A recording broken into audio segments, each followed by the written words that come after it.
Introduction to Experiencing the Big X, an historical novel by Mark David Smith. The Big X. The Big X refers to the large-scale actual event that happened through about 80% of the first 5 books of the Bible. The event starts with a man by the name of Joseph being sold into slavery by his 11 brothers. Joseph is brought to Egypt, spent 2 years in prison, then put in charge of Pharaoh's agricultural and husbandry enterprise. Joseph's entire family of 70 moves to Egypt and is given a large portion of the most fertile land in the world, a place called Goshen in Upper Egypt, or more commonly called the Nile Delta.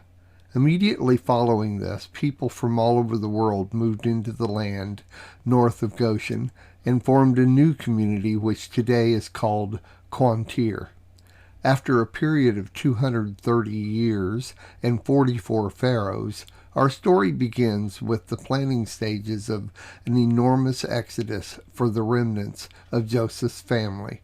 Now, 3 million souls sold into slavery and laboring for the Egyptian taskmasters. Thus, you have the Big X, or the Big Exodus. Joseph's family is referred to as the Hebrews, or slaves. Their god is at war with the gods of the Egyptians, and because of their belief in these gods, the Egyptians are the only ones who suffer. Location. The first section of the book, The Plagues, takes place mostly in the Nile Delta. Egypt is in the northeast corner of the continent of Africa.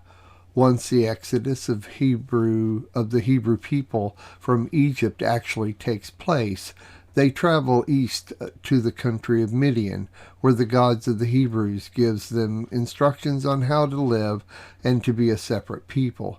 Yet as they live this separated lifestyle, they are to be an example to the rest of the world. Their ultimate goal is to inhabit the land of Canaan, a land full of milk and honey, given to them by their God. After turning away and complaining several times about their living conditions, their God makes them wander in the desert for 40 years. Because of their turning away and complaining, only their children end up crossing into their destination. Characters. The title, Experiencing the Big X, refers to how the characters in our story experience living through this exodus and then the ultimate entrance into their promised land. The main 6 characters are teenagers. There are more adults in the story than teenagers. I use teenagers as my characters because they have a fresh, unadulterated view of life around them. This allows me, the author, to give a perspective that is not usually seen by reading the account, a Bible account, or hearing someone give their commentary on what happened during the Exodus. To preface why I used each specific character as I did, let me give you more background to our story.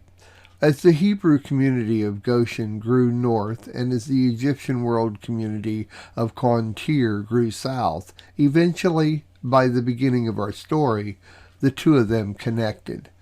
Though rarely did an Egyptian go into the Hebrew community of Goshen, the Hebrew slaves were throughout Upper Egypt, constantly building the Pharaoh's agricultural and husbandry enterprise. It would not have been uncommon for some Egyptian people who are empathetic to the unjust, inhuman treatment of the Hebrew slaves to befriend the meek Hebrew people.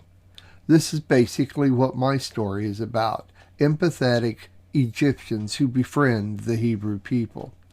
If I were to give a one-line explanation of my entire story, it is this: an Egyptian boy and a girl who have been friends their whole lives with those families who have always been kind to the slaves, befriends 4 Hebrew teenagers, 1 girl and 3 boys.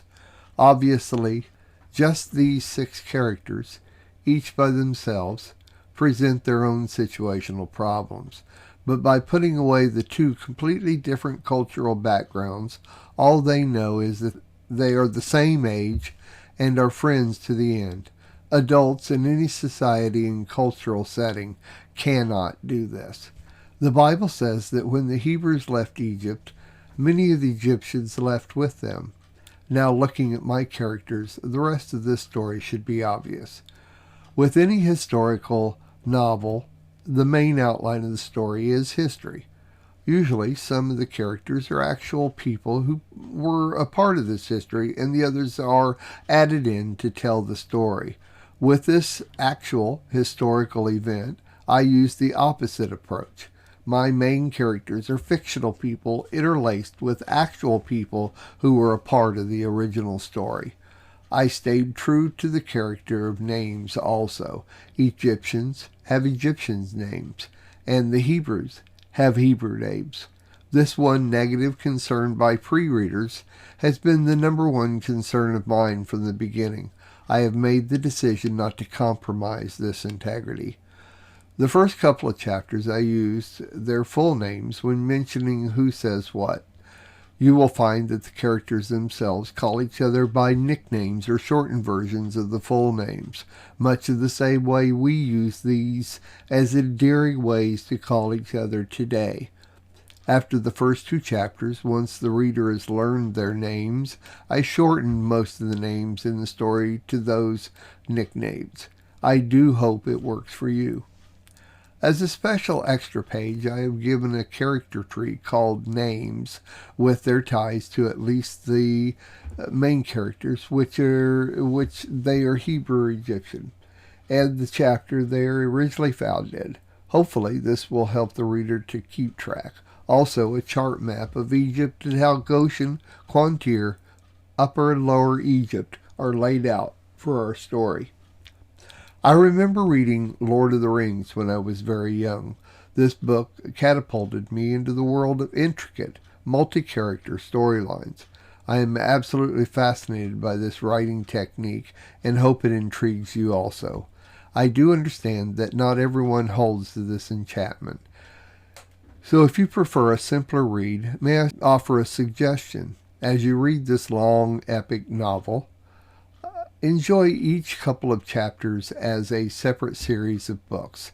I did try to write them so they would stand on their own. Once again, this is an historical novel, so please don't try to judge me on whether that did or even could have happened. Just try to look at it as an interesting possibility to what may have taken place during this historical event. I challenge you to let this historical novel and my literary license open up a field of dreams about what probably could have happened. Enjoy. I'm Mark David Smith.